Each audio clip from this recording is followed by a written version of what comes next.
Ukraine যুদ্ধ ক্রমাগত নতুন নতুন সংকট তৈরি করছে। সীমান্ত পেরিয়ে হামলার ভয়াবহতা বৃদ্ধির পাশাপাশি মস্কোর রাজনৈতিক ঝড় নতুন করে আন্তর্জাতিক উত্তেজনা বাড়িয়ে দিয়েছে। We have to win more. We're going to win more. We're going to win so much. একদিকে ক্রেমলিনের বিস্ফোরক অভিযোগ, অন্যদিকে ইউক্রেনীয় বাহিনীর দূরপাল্লার কৌশলগত হামলা। এই দুয়ের মধ্যে পড়ে বিশ্ব রাজনীতি এখন চরম অনিশ্চয়তার মুখে। Великой Победы! Ура!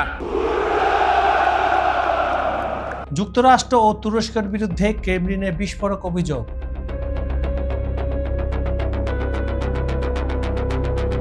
মস্কো থেকে নতুন রাজনৈতিক ঝড়ের ইঙ্গিত পাওয়া গেছে।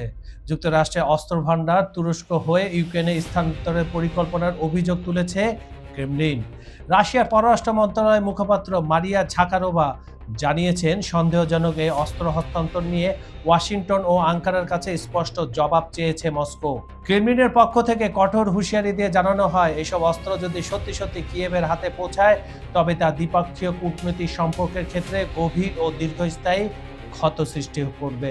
কূটনীতিক সংঘাতের মধ্যে ইউক্রেনের রণকৌশলে এসেছে বড় ধরনের বদল। কিয়েভ বাহিনী রুশ ভূখণ্ডের গভীরে ঢুকে তাদের দীর্ঘ পাল্লার ড্রোন ও ক্ষেপণাস্ত্র হামলা বহুগুণ বৃদ্ধি করেছে। তাদের মূল লক্ষ্য এখন রাশিয়ার সামরিক শিল্প কারখানা এবং জ্বালানি অবকাঠামো।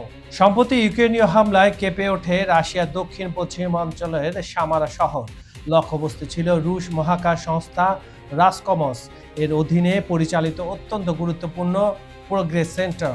ইলেকট্রনিক্স উৎপাদনে অগ্রণী এই কারখানার সফল হামলার কথা সামাজিক যোগাযোগ মাধ্যমে নিশ্চিত করেছেন প্রেসিডেন্ট ভলোদিমির জেলেনস্কি।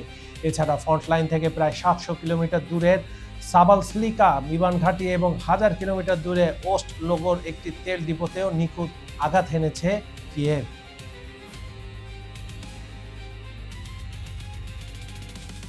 আন্তর্জাতিক পর্যবেক্ষক সংস্থাগুলোর মতে চলতি বছরের শুরুর তুলনায় জুলাই মাসে ইউক্রেনের দীর্ঘপাল্লার আক্রমণে অন্তত 3 গুণ বৃদ্ধি পেয়েছে। পাল্টাপাল্টি এই রক্তক্ষয়ী হামলায় ক্রমে ভারী হচ্ছে মৃত্যুর মিছিল। ইউক্রেনের দক্ষিণ পূর্বাঞ্চলে রুশ বিমান হামলায় বেশ কিছু মানুষ আহত এবং নিহত হয়েছেন।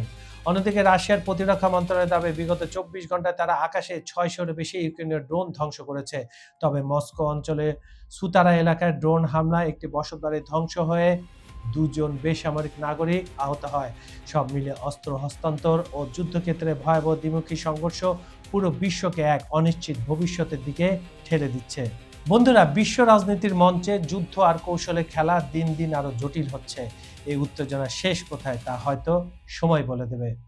আপনাদের কি মনে হয়, যুক্তরাষ্ট্রের অস্ত্র স্থানান্তর ও ইউক্রেনের এই দূরপাল্লার হামলাকে যুদ্ধের গতিপথ চিরতরে বদলে দেবে? কমেন্ট বক্সে আপনার মূল্যবান মতামত জানাতে ভুলবেন না। আমরা প্রতিটি কমেন্ট গুরুত্বের সাথে পড়ি। আপনি যদি বিশ্ব রাজনীতির ভেতরের খবর ও তাজা আপডেট সবার আগে পেতে চান তবে এখনই চ্যানেলটি সাবস্ক্রাইব করে বেল আইকনটি চেপে রাখুন। যে কোনো বিজ্ঞাপন ও প্রমোশনের জন্য ডেসক্রিপশনে থাকা নাম্বারে যোগাযোগ করতে পারেন। পরবর্তী খবর ও বিশ্লেষণ নিয়ে আমি কাজল হাদায়াত দ্রুতই ফিরছি। ততক্ষণ পর্যন্ত ভালো থাকুন, সতর্ক থাকুন। আল্লাহ হাফেজ।